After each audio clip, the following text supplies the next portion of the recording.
முதல்ல document film எடுத்த ராஜீவ் காந்திக்கு என்னுடைய மரியாதை கலந்த வணக்கம். சீனு சார் சொன்ன மாதிரி இந்த ஆவணப்படம் வந்து பாதிக்கப்பட்ட விவசாயிகளோட வீட்டுக்குள்ளே போய் உட்காந்து பார்க்க வச்சுச்சு.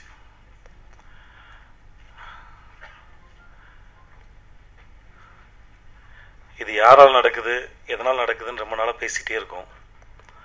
நம்ம போராடுற முறை இதெல்லாம் அவங்களுக்கு ரொம்ப பழகி போச்சுன்னு நினைக்கிறேன். அவங்களுக்கு ஏதோ டெய்லி காலைல டிஃபன் சாப்பிட்ற மாதிரி இருக்குன்னு நினைக்கிறேன். இந்த ஆவணப்படம் லிங்கசாமி சார் சொன்ன மாதிரி இன்னும் கொஞ்சம் சின்னதாக மாற்றி இன்னும் பெருவாரியான மக்களை போய் சேரணும் அப்படின்னு நினைக்கிறேன். போராடுற முறையிலையும் புதிய மாற்றங்கள் வரணும்னு ஆசைப்படுறேன்.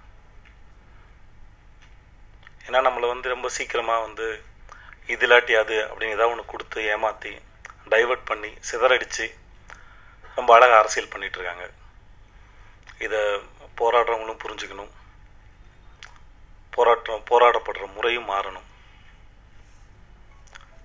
ஏன்னா ஆளுங்க மாறிட்டே இருக்காங்க, ஆனால் நம்மளோட நிலைமை மட்டும் மாறவே இல்லை. அதுக்கு போராட்டத்தை வழி நடத்துகிற தலைவர்கள் யாராக இருந்தாலுமே சரி, அதை அடுத்த கட்டத்துக்கு கொண்டு போகணும், இல்லை புதிய வழிமுறைகளை சிந்திக்கணும் நான் வேண்டி கேட்டுக்கிறேன். இது யாரோ எப்பயுமே மரணத்தை பற்றி சொல்லும் போது இன்னொருத்த வீட்டுக்கு நடக்குது, நம்ம வீட்டுக்கு வரும்போது பார்த்துக்கலாம் தான் எல்லோரும் நினச்சி உட்காந்துட்டு இருப்பாங்க. தான் வீட்டுக்கு கதவை தட்டும் போது ஐயோ அம்மா அடிச்சுட்டு அழுவாங்க. அது வரைக்கும் பொறுத்து இருக்காமல் இது இன்னொரு கட்டத்துக்கும் போகணும் அப்படின்னு வேண்டி கேட்டுக்கிறேன். ரொம்ப நன்றி.